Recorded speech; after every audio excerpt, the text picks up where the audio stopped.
By the time the World Health Organization, WHO, declared COVID-19 a pandemic, the number of cases outside China had increased 13-fold as the number of affected countries also tripled.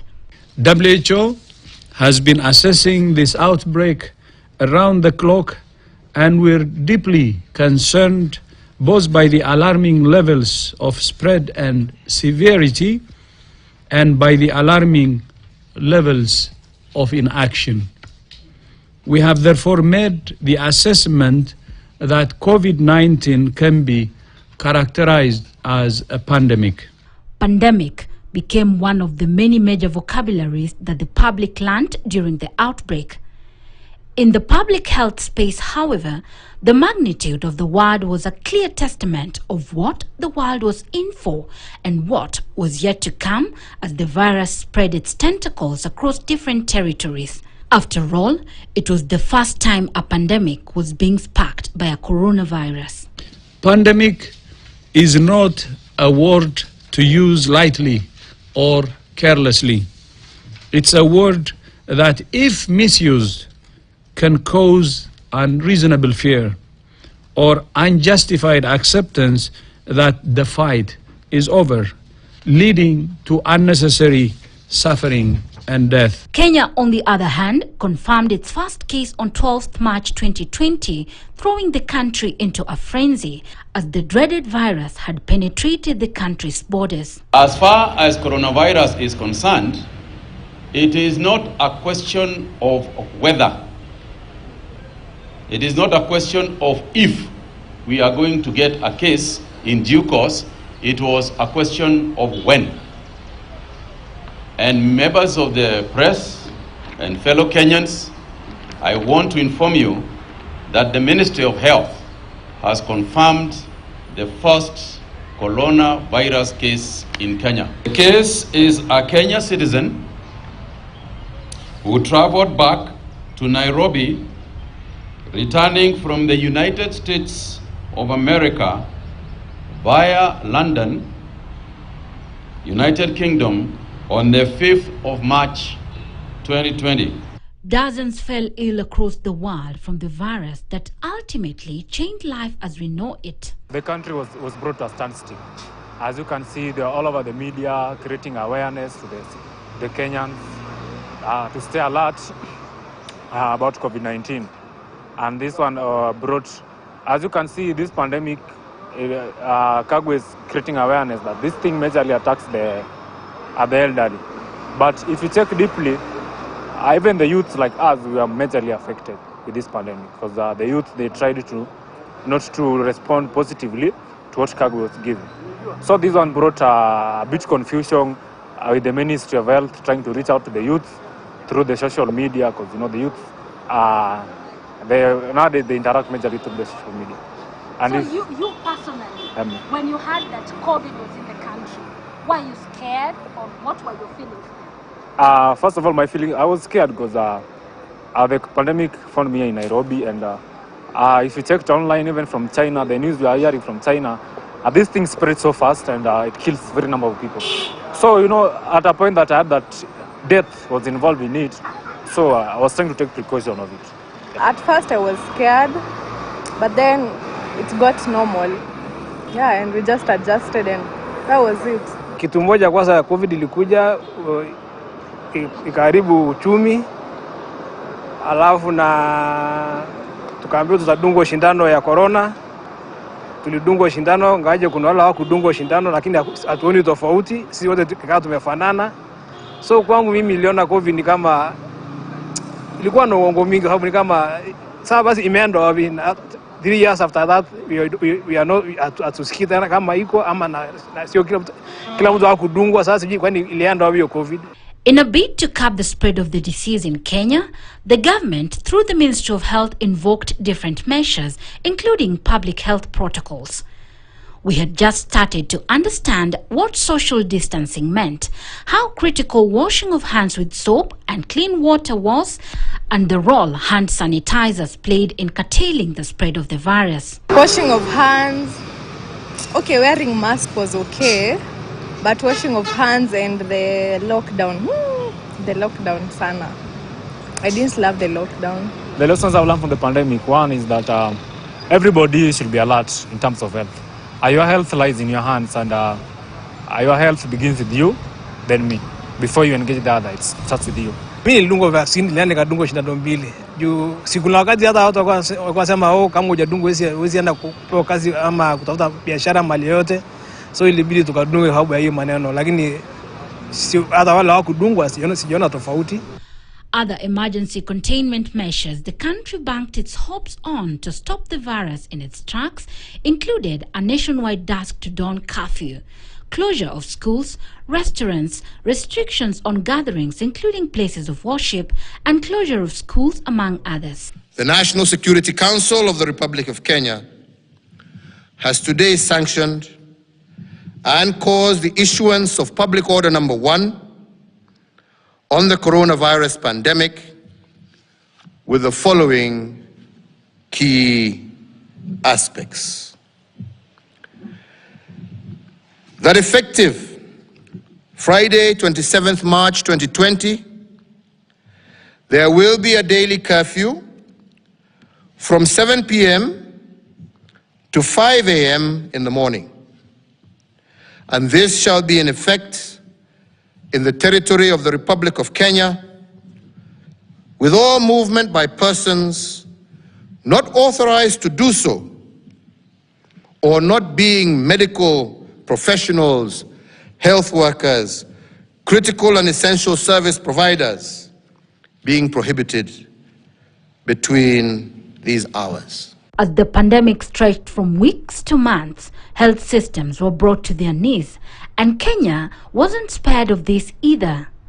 Health workers, who by then were ill-equipped to tackle the virus effectively, became overwhelmed by the growing number of patients. Patients with underlying medical conditions like Ruben Masharia from Nairobi, whom we interviewed in 2021, were left gasping for air as the country ran out of the precious commodity that was critical in management of patients who developed severe form of COVID-19. The experience then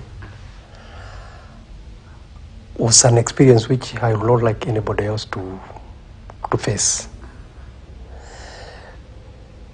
whereby you find yourself dying because you have seeing your colleague in the ward dying, and when you compare yourself with them, you just see you don't have anything different from them.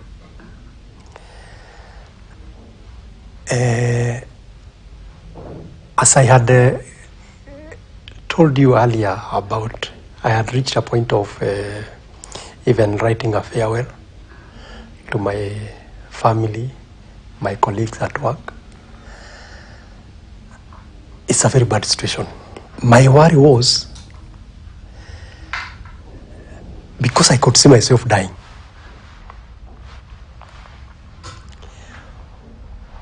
Who will take them through? Because the youngest is now approaching 10 years. I could see myself leaving a very big burden. And when I was at the hospital, I had even the fear of disclosing how deep I am with this disease. Even telling my wife and my relatives that I'm okay. But before talking to them using a phone, I could first gather energy. When I see a call, like first gather energy to have to be able to talk to them. And then when I felt like I'm losing, I could just wish them away. Sawa, tutaongea, sawa, and I switch off. And that's how I came up with an issue. As long as I'm telling these people that I'm okay, I need to tell them something. And that's how I came up with struggling to write a farewell to all the children, my wife, and my colleagues. So the worst fear was leaving my family. For these patients, oxygen was the difference between life and death. Like when I went home after being discharged from the hospital, my wife was the one who was just like a nurse at home, because she had to check the oxygen level even at night, waking me up, telling me now it is down, you have to put the mask. I could just find myself, she's struggling with me to put the mask. So I can say the recovery is an exercise which require not you alone. You need the family members. However, with each passing day and the number of patients who required supplemental medical oxygen being on the rise, the country plunged into a crisis. The demand for medical oxygen was high, yet only a few facilities had the product. The situation saw counties rush to construct oxygen manufacturing plants, as the reality of oxygen access, having been a long neglected element of healthcare system planning, became vivid. As the virus spread, so was the emergence of different COVID-19 variants. The fast-spreading variants ignited global concerns, as Kenya became the second country in East Africa to confirm the B.1.617 variant, after 5 people with a travel history to India tested positive for the Indian variant in Kisumu County. Virologists said it was critical to curtail the spread of this variant that was responsible for the upsurge of infections and fatalities in the Asian country. Other variants that emerged included South African variant known as B.1.351 that had also been detected in Kenya. The UK variant B.1.1.7 and Brazilian variant also known as P.1, among other variants that continue to emerge in the wake of the ongoing pandemic. As the pandemic raged on, questions of whether the virus may turn out to be an influenza also emerged. Influenza virus has been with us for many years. There are vaccines for influenza, but these vaccines have to be changed on an annual basis. And the reason why the vaccines are being changed on an annual basis is that influenza virus changes every year. So every year, the WHO and researchers have to formulate a vaccine to deal with a new emerging influenza virus. So will COVID-19 turn out to be like influenza? So what has been happening about COVID-19 is the fact that, last year, when this virus came to humans, there was only one variant. Infection rates escalated, and scientists across the world rushed to develop a vaccine to provide protection against the virus. The development of COVID-19 vaccines in less than a year after the discovery of the virus was a major milestone in the world of science. Ordinarily, the process takes years due to various factors, including funding and approvals, but with COVID-19, it was critical for the world to find a sustainable and reliable solution to address the public health crisis. The global health body WHO had to ensure that vaccines were safe for use before approving them to be used among populations. WHO gave emergency use listing to Sinopharm Beijing's COVID-19 vaccine, making it the 6th vaccine to receive WHO validation for safety, efficacy, and quality. This expands the list of vaccines that COVAX can buy and gives countries confidence to expedite their own regulatory approval and to import and administer a vaccine. As the need to build immunity across populations increased, so was the demand for the vital jabs globally. The World Health Organization had set the target for at least 70% vaccination coverage by mid-2022, with equitable access and utilization of the doses remaining the main exit strategy from the pandemic. Even so, disparity in COVID-19 vaccines took center stage as high-income countries were accused of hoarding the vital jabs. Coupled with limited production of the vaccines, vaccine hesitancy, vaccine misconception, lack of financial muscle to purchase the highly sought-after inoculates derailed vaccination exercise in poorer countries.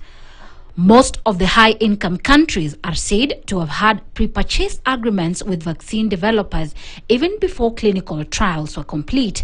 The poorer states, on the other hand, had to pool resources in a bid to access the vaccines. The shocking global disparity in access to vaccines remains one of the biggest risks to ending the pandemic. High and upper middle income countries represent 53% of the world's population, but have received 83% of the world's vaccines. By contrast, low and lower middle income countries account for 47% of the world's population, but have received just 17% of the world's vaccines. To end this pandemic, the only choice we have is cooperation. Vaccine diplomacy is not cooperation. It's actually a geopolitical maneuvering. So it's the clear and clean cooperation that can help us to end this pandemic. Similarly, the disparities prompted calls for rich countries to share their excess supply with poorer countries.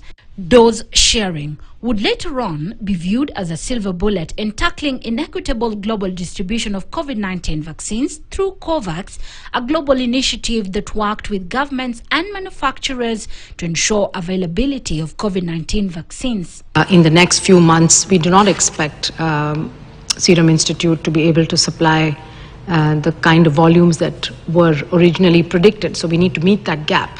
And so it would be really helpful to get AZ doses from other countries, as Bruce mentioned, in Europe and beyond. We're also talking to the United States, who has committed to sharing their 60 million doses of AstraZeneca vaccine that they have, and we're hoping that that would also flow through COVAX to help not only India but other countries as well.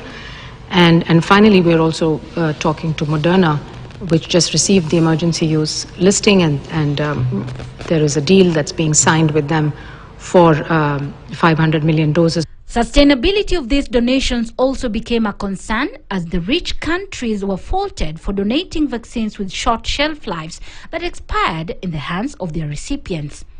To counter the waste, Africa's top public health bodies called for a donation of vaccines that came with at least 3 to 6 months shelf life to enable countries plan their rollouts accordingly. Kenya received its first batch of about 1 million doses of AstraZeneca vaccines in March 2021 as part of the COVAX facility. To allay fears around the vaccines then, Acting Director General for Health, Dr. Patrick Amoth, became the first person to be vaccinated against COVID-19 in the country. Former President Uhuru Kenyatta would later on flag off vaccine deployment to counties from the central vaccine stores in Kitengela. The road to building a wall of immunity officially kicked off as terminologies like flattening the curve dominated the COVID-19 response space. Calls to embrace the vaccines were made as health officials strived to curb vaccine hesitancy among the population. We have reports that, especially in the urban areas, people have been waiting until a certain type of vaccine comes. So guys have been waiting for Moderna, Johnson, and we've insisted that all these vaccines are the same. We have not reached a situation where we will have the luxury to choose which vaccine. In scarcity, you cannot do cherry picking. So we, at this time, for example, we want to use Moderna. The people who have not got any vaccine, the first dose should be to people who have not got any vaccine, to be prioritized to get Moderna. While AstraZeneca, we are going to use those who got the first dose and should get the second dose. As the fight against the virus heightened, it also unmasked greed in the management of COVID-19 funds in the country. A damning report by the Auditor General on utilization of COVID funds by the Kenya Medical Supplies Agency, KEMSA, indicated the Drugs Agency had allegedly irregularly issued commitment letters amounting to 7.78 billion shillings to various suppliers, out of which supplies of 7.632 billion had been delivered to cancer, with an amount of 4.712 billion having been paid out already. The auditor's report also pointed out possible fraud in the awarding of contracts to supply amounting to over 1.25 billion shillings to companies that allegedly had been in existence for less than a year. Similarly, several Kenyans were also among 47 people accused of stealing 30 billion Kenyan shillings from a government-funded child nutrition program in the United States of America. Although normalcy seems to have returned and countries even slowing down on giving updates on COVID-19, nations like China continue to witness numerous outbreaks. A study by the Peking University in China estimates that the virus has infected about 900 million people in the country to date. Even though the country has also stopped publishing daily COVID statistics following the end of its zero COVID policy, roughly 6 out of every 10 people in the country are estimated to have been infected. 3 years on, the COVID-19 pandemic may never end, but the public health impact is becoming more manageable.